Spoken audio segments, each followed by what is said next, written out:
Today, the inflation hammer and nail conundrum.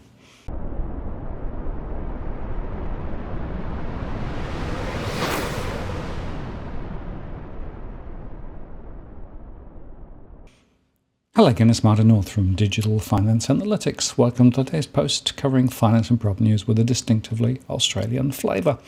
Well, the English expression a Birmingham screwdriver means a hammer, and it refers to the practice of using the one tool for all purposes. Hence, if the only tool you have is a hammer to treat everything, you have to do it as if it were a nail.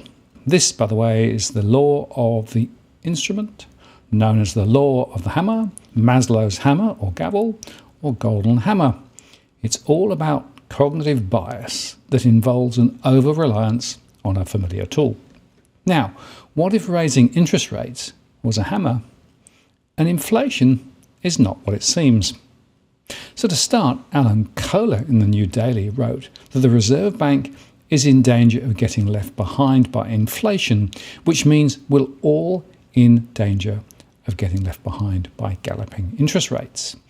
It was a bravely relaxed RBA Governor Philip Lowe, he said, who appeared before the House of Representatives Standing Committee on Economics last Friday.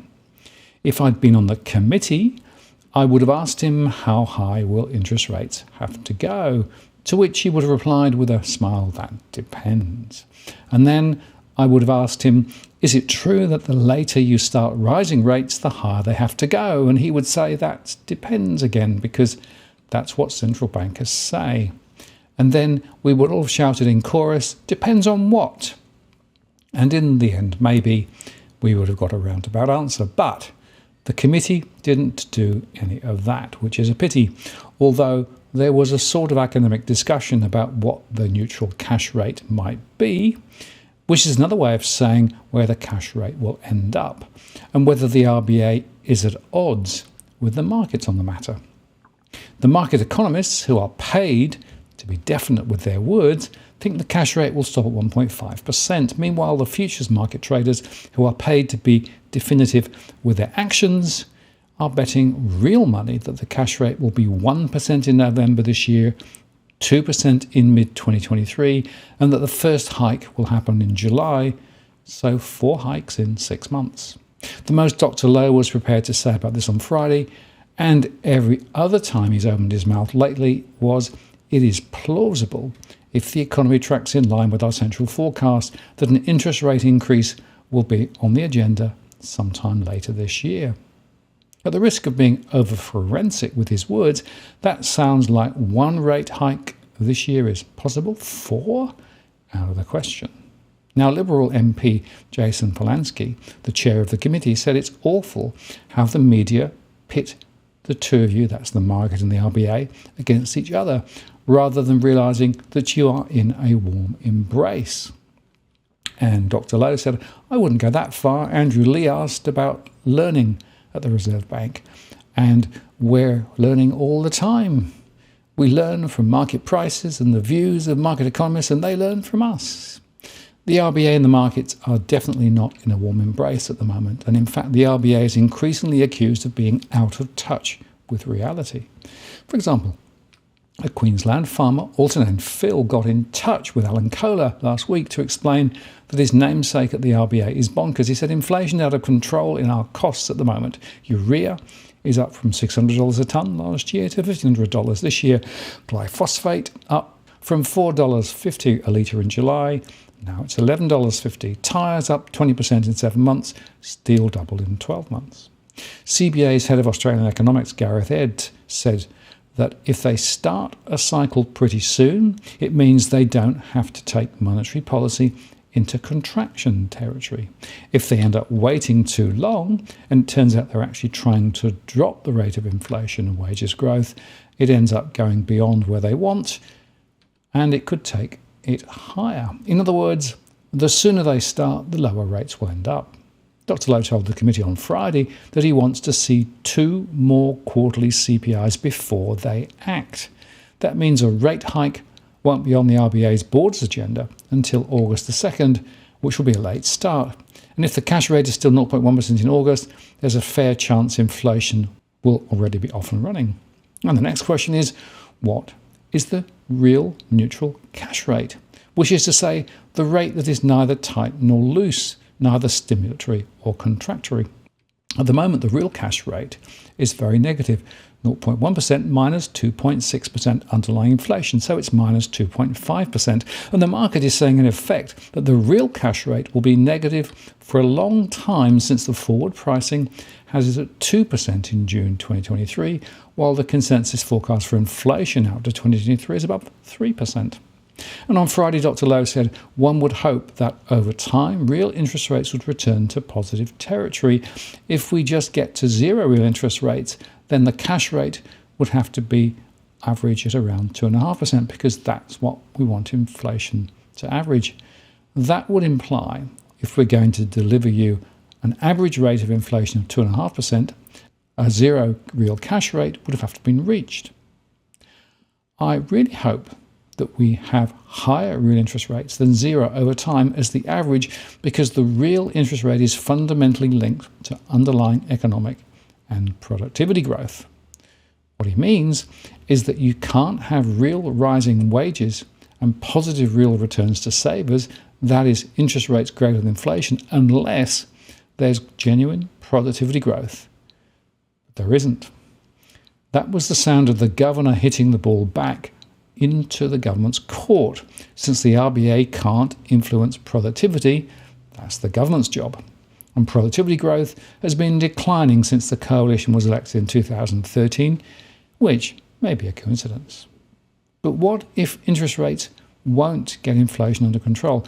Because the inflation is coming from a different source. In fact, the Federal Reserve Bank of New York published an article late last month which concluded that our main finding is that global supply factors are very strongly associated with recent producer price index inflation across countries, as well as with consumer price index goods inflation, both historically and during the recent bout of inflation acceleration. And they looked specifically at PPI inflation.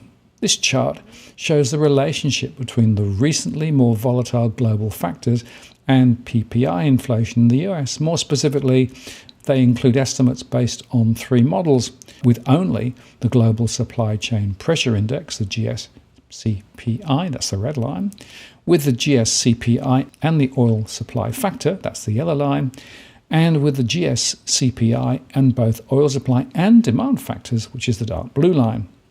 And the chart shows that if you look at global supply factors, the dark blue line, it tracks the observed US PPI inflation in the recent part of the sample quite well, which implies that there doesn't appear to be a structural break between the association of PPI inflation and the explanatory variables. As such, if global supply chain bottlenecks and energy price increases do not remain persistently high, we might expect to see decreasing pressure on inflation going forwards. It's also important to note that including the oil demand factor helped the model to capture the downturn in PPI inflation at the outset of the pandemic. And they next turned their attention to goods CPI inflation. And this chart shows the results for goods CPI inflation in the US. And they've included estimates based on the same three models as for the PPI inflation. And those charts clearly illustrate that global supply factors have played a substantial role in driving observed goods CPI inflation rates in the recent part of the sample, even though they do not capture all the observed CPI goods inflation moves. This is not surprising, given that a magnitude of factors may drive a wedge between producer and retail pricing. And finally, as was the case with PPI inflation, there does not appear to be a structural break in the association of goods CPI inflation rates and the explanatory variables, as the dark blue lines track the light blue lines well.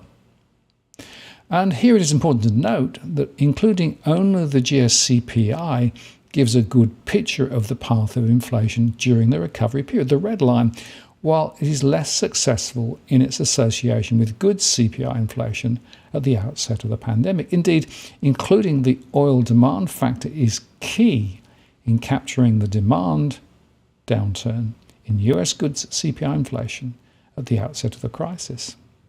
The persistence of recent inflationary pressures at the goods CPI and PPI levels are importantly related to the evolution of global supply chain factors, such as production or shipping bottlenecks and input prices, their global nature and their source, that is supply as opposed to demand, suggests that domestic monetary policy actions would have only a limited effect on these sources of inflationary pressures. Now, this conclusion was picked up by Alison Brooke from the Knowledge Exchange Hub at the Massey University campus at Albany, Auckland. She wrote, "Inflation in many developed countries have risen to levels not seen in several decades. With it has come calls for central banks to aggressively tighten monetary policy. In New Zealand, the Reserve Bank hiked interest rates in both October and November, with predictions of up to 7 further rises over the course of 2022. However, if the past is any guide, rapidly rising interest rates are a blunt instrument to cool an overheated economy. The latest OECD survey of New Zealand confirms the economy is showing signs of overheating due to government support measures to counteract the effects of the pandemic. While the government stimulus enabled the country to quickly recover to pre-COVID levels, it also had the effect of driving up household debt to 169% of disposable income and house prices to unsustainable levels. The OECD warned that if government did not move to open borders and rein in spending, interest rates may have to be raised to levels that risk sending the country into a hard economic landing. While there are calls to raise rates quickly to quell inflation, a new report from BlackRock Investment warns that this may be misdiagnosing the underlying cause of inflation. Unlike the 1980s, the post-pandemic inflation surge is not being triggered by increases in demand, but rather by severe supply constraints, which have increased the costs of production. Inflation only started to take off for some advanced economies when they opened after pandemic lockdowns. Not only was it difficult to get the global supply chain engine started up again, but supply capacity, both people and capital, were also in the wrong place at the wrong time. BlackRock argues that when demand drives inflation, increasing rates can stabilize inflation and growth. However, where inflation is caused by supply constraints, a very different approach is needed. If central banks move too quickly to dampen inflation, they risk killing off fledgling demand. And in addition to supply constraints during the pandemic lockdowns, consumers dramatically shifted their spending away from services to goods. Where households had previously spent their discretionary savings on eating out and travel, they redirected their spending onto things like renovations and buying digital equipment for working at home. This massive shift in purchasing behaviour, coupled with broader closures, led to shortages and ultimately inflationary pressure.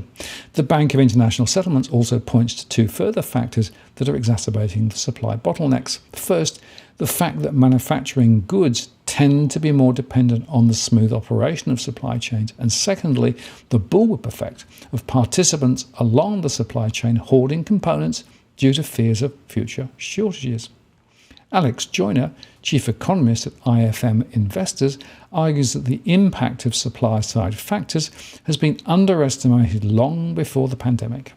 In the decades leading up to the pandemic, central banks attempted to combat disinflationary supply-side factors like globalization, technology, and demographics by aggressively lowering interest rates. While it has had a massive effect on asset price inflation, it has been less effective in sustainably stimulating demand. Joyner writes, it reinforces that monetary policy has been over-reliant upon for far too long to manage too much in the economy with too few tools. Whatever the final course central banks take over the next year, BlackRock warns that ongoing supply uncertainties mean we should expect further volatility ahead.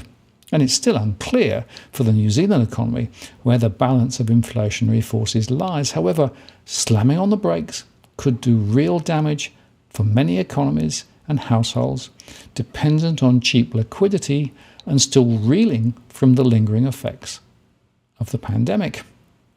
Or in other words, if the only tool you have is interest rates, i.e. the hammer, then everything has to be treated like a nail. And that indeed could be a problem. Now, if you're buying your home in Sydney's contentious market, you don't need to stand alone. This is the time you need to have Edwin from Ribbon Property Consultants standing alongside you. Buying a property is both challenging and adversarial. The vendor has a professional on their side. Emotions run high, price discovery and price transparency are hard to find, and then there's the wasted time and financial investments that you make. Edwin understands your needs, so why not engage a licensed professional to stand alongside you? With RPC, you know you have experience, knowledge, and master negotiators looking after your best interests. So shoot Ribbon an email at info@ribbonproperty.com.au, and if you use the promo code DFAWTW/Martin, you can get a 10% discount offer.